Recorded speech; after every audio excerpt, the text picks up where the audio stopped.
She's hilarious on Instagram. She's very funny. Y'all put y'all hands together right now. Show some love for Amberia Allen.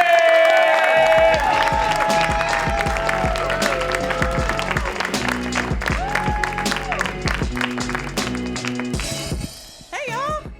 How y'all doing? All right. Okay. Thank you, Kev, for that wonderful introduction. Most niggas just forget your name and your credits, say it all wrong, and say, a lady is coming to the stage. Are you ready for a lady?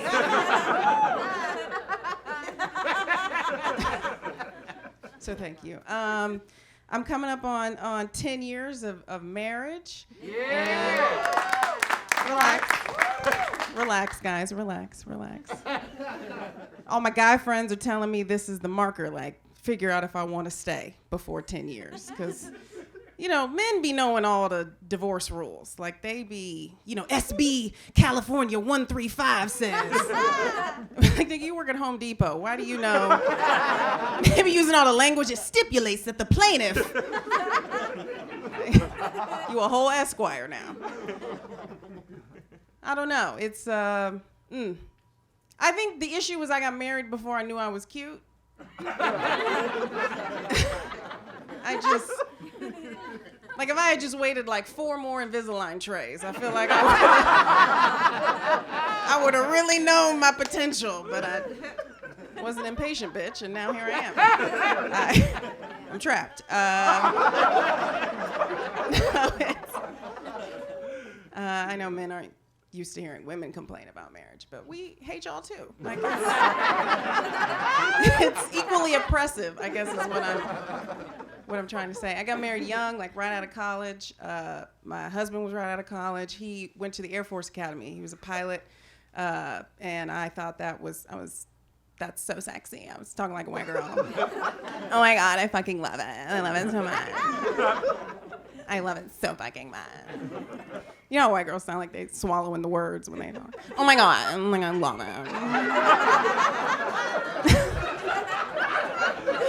Like, I love them. So much. That's how I was so excited. I was like, he's a pilot. It's like Top Gun. I didn't know that meant he was going to identify a plane every time he heard one. Forever. Just forever. We could be anywhere. We'd be in Target, shopping, walking down the aisles. I'd be talking to him, going through the list, and hey, shh. You hear that? You hear that? You hear that? You hear that? You hear that? That's a 4-5 prop plane 679 Tiger. I'd be like, nigga, did you get the toilet paper? Because I don't care. You don't know the Wi-Fi passcode, but you can identify the jet flying over to Target. I don't care. It's useless. It's just useless information.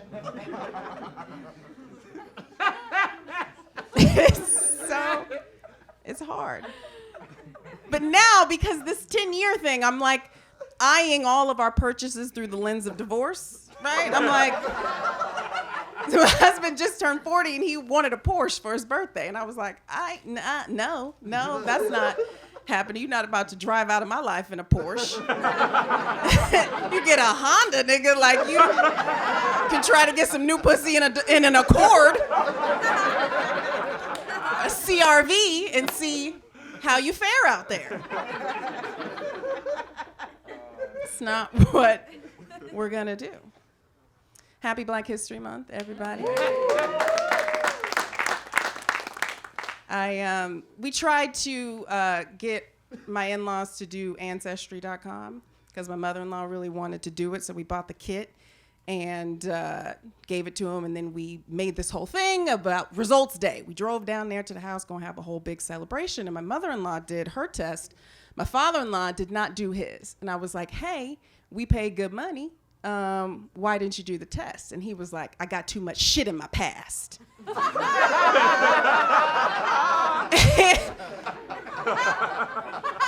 And it's, black people always think something is gonna go a bridge too far. Like, We don't trust shit. Like, I'm like, it's just gonna show you what part of West Africa you from. Not the lien on your house from 1978. Okay? Not the side bitches from the 80s. Like, none of that's popping up, Dad. I don't know what they're going in there to look at. I wanted that information. I really wanted it for like the health data, right? Because all of our parents, all our black parents are sick. Like, they're all sick.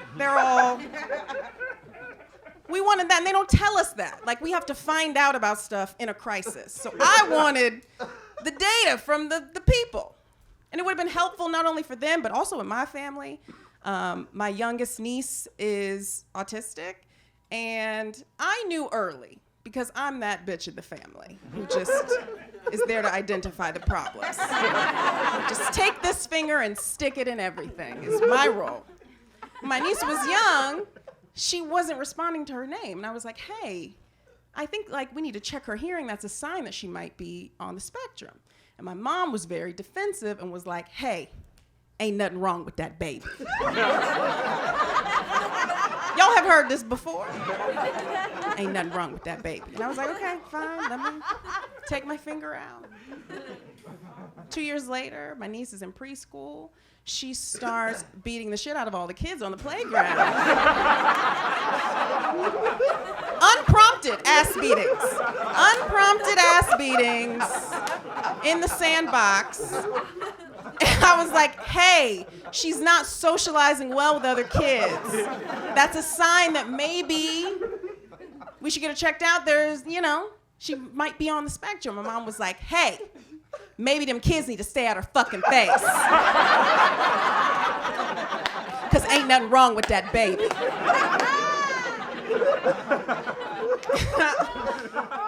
It's like, keep picking her up from school then early. keep leaving on your lunch break to go get her. So then fast forward, we're at my dad's birthday dinner, right? At the Red Lobster, because we fancy, And my niece starts fucking up the waitress, right?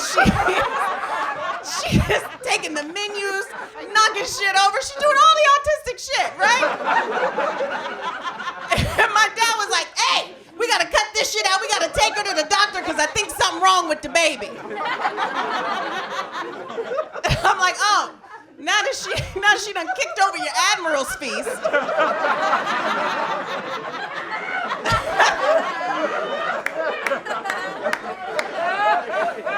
Now we can get a diagnosis. She done fucked up your Cheddar Bay biscuits. That's the kind of family we have. You don't get a diagnosis about what you got unless what you got inconveniences us. That's our family. It's hard. It's rough. My niece, my sister, my niece's mom has been in community college for 10 years. I'm not lying. It used to be 8 years, and now she just keeps packing a JanSport every August, like we believe. I'm like, bitch, okay, like let's switch occupation. Let's braid hair. Let's do. So I know that eventually that means I'm gonna get custody of my niece. Whoever has that wheeze laugh feels like a very young person, and I want you to get checked out for your. I need you to see your primary care provider immediately. Because it could maybe you had COVID-1. COVID-1 be having the lingering. You talk to somebody who had the first COVID, they be like, oh, it's just I had polio as a result of the COVID. I'm like, shit. All the things we didn't know. Oh, I have a hair appointment tomorrow. I'm very excited. Black women, it is a chore. It is work. It is hard. Our hair is work. It's so much work. We plan our hair like, you know, white girls be like, oh, I'm gonna blow out tomorrow. I'm gonna do something with my hair. We plan our hair for the season. Be like, bitch, what you gonna do with your hair for the winter? What you doing? You doing braids? You doing what you doing? You gonna be natural? You going on vacation, bitch? Oh, what you doing? What you doing? You know, it's work. A lot of work goes into it. A lot of work goes into finding stylists, plural. It's multiple. Gotta have a whole arsenal of women to do your hair. You gotta have a braider. You gotta have somebody do your weaves. Somebody do the wigs, right? Your natural hair straight, right? Then you gotta have a backup bitch when all them bitches be unavailable. It is work. It is so much planning. It's so much work. I asked a girl at one of my last shows, white woman in the audience, how long it took her to wash her hair. And she said 10 minutes. Enthusiastically, 10 minutes. And I was like, wow, 10 minutes. 10 minutes is the pep talk we give ourselves before we think about washing the hair. We have wash day. A whole day dedicated to one activity, washing your hair. And that day is just the prep day. Then you gotta go get all the shit to wash the hair. You be in Target just with loads of things like it's the apocalypse. Get ready to just wash your hair. It's work. That's why as a black woman you have two choices. You can wash your hair or you can be productive. That's it. Only two choices, wash your hair or be productive. So if there's a black woman in your life whose hair is always perfect, just always perfect, do not trust this bitch. You can't. She's not doing anything. She's doing nothing. She's doing nothing. That's how I test the black women in my life. I remember when Kamala Harris was running for office and everybody was like, all the black people was like, I don't trust her because she a cop. She a DA. She dirty. I don't trust this bitch. And I was like, that don't bother me. I don't trust this bitch because her hair is always perfect. She's not busy. She's doing nothing. But then I would see like Maxine Waters.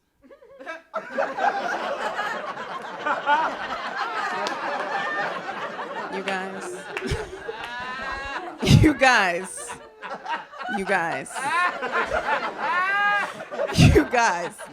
That wig. Such an indicator. That wig, the further that wig slid back, you guys, the closer I knew we were to progress. I was like, yes, stimulus checks are coming. I can see her edges, y'all. We might get an impeachment. It's on the way. She's busy.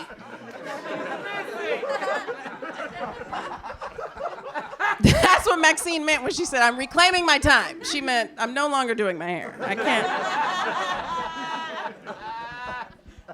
can't do it. I don't want to look like a bad bitch. I want to look like a busy bitch.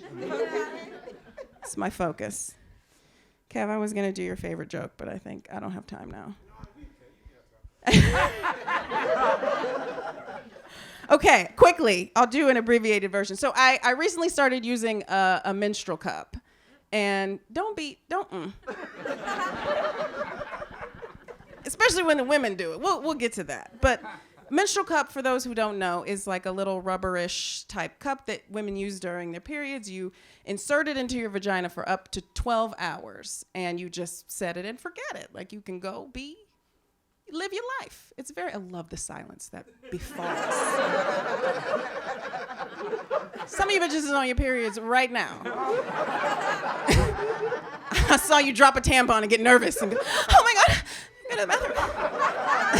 It's fine, bitch, we know, you grown, okay?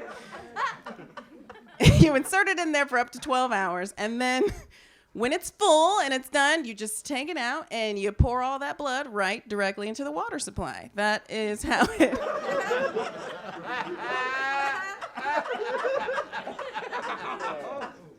I feel like a witch every time I do it. Every time I pour it, I'd be like, may the blood of my womb, may the blood of my womb destroy all those who come against me. May the blood of my womb. Winter is coming. May the blood of my womb.